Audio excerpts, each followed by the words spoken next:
అవినీతిపై ఎన్నికల సంఘం సుప్రీంకోర్టు కేంద్రం దృష్టి సారించాలన్నారు తెలంగాణ శాసనసభ మండలి చైర్మన్ గుత్తా సుఖేందర్ రెడ్డి. ఎన్నికల్లో ఖర్చు విషయంలో కఠిన నిర్ణయాలు తీసుకోవాలన్నారు.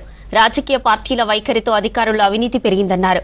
ప్రభుత్వాలు ఉచితాలు ఇవ్వడం తగ్గించాలన్నారు.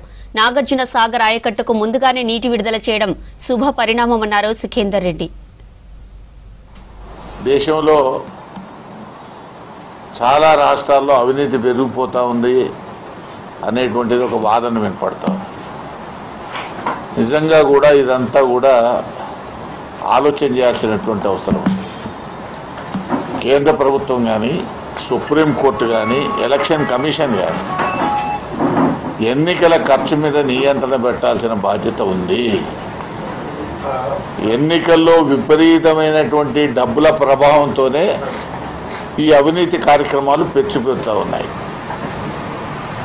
దాంట్లో ఎలాంటి సందేహం లేదు. ఎన్నికల్లో ఒక్కొక్క రాజకీయ పార్టీ 1000 కోట్లు ఖర్చు పెడతా ఉంది. అభ్యర్థులు 100 కోట్ల దాకా పోయినారు. ఇవన్నిటికీ కారణం మూలం ఏంటంటే అవినీతి. ఈ అవినీతిని కనుక మీరు అరికట్టగలిగితే రాజకీయాల్లో ఒక మంచి వాతావరణం వస్తుంది.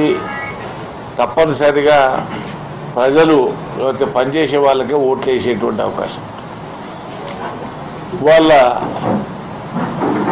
ఆ పరిస్థితి ఎందుకు ఇంత దూరం వస్తూ ఉన్నది అనే దాని మీద కేంద్ర ప్రభుత్వం ఆలోచన చేయాలి. రాష్ట్రం అదేవిధంగా ఎలక్షన్ కమిషన్ ఆఫ్ ఇండియా ఆలోచన చేయాలి. అదేవిధంగా సుప్రీంకోర్టు కూడా ఆలోచన చేయాలి. రాష్ట్ర ప్రభుత్వాలు ఇచ్చేటువంటి ఉచితాల మీద కూడా నియంత్రణ తీసుకురావాల్సినటువంటి అవసరం ఉంది.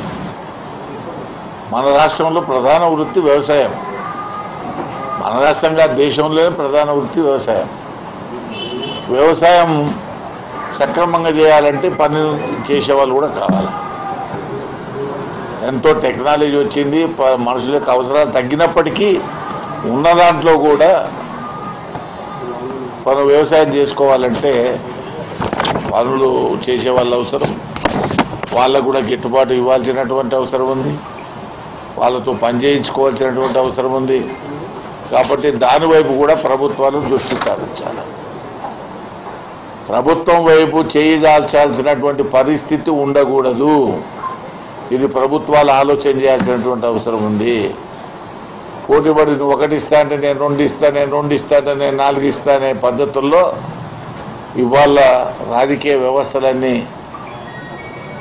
భ్రష్టు పట్టించేటువంటి కార్యక్రమం ఉంది. ఇది మంచి పద్ధతి కాదు.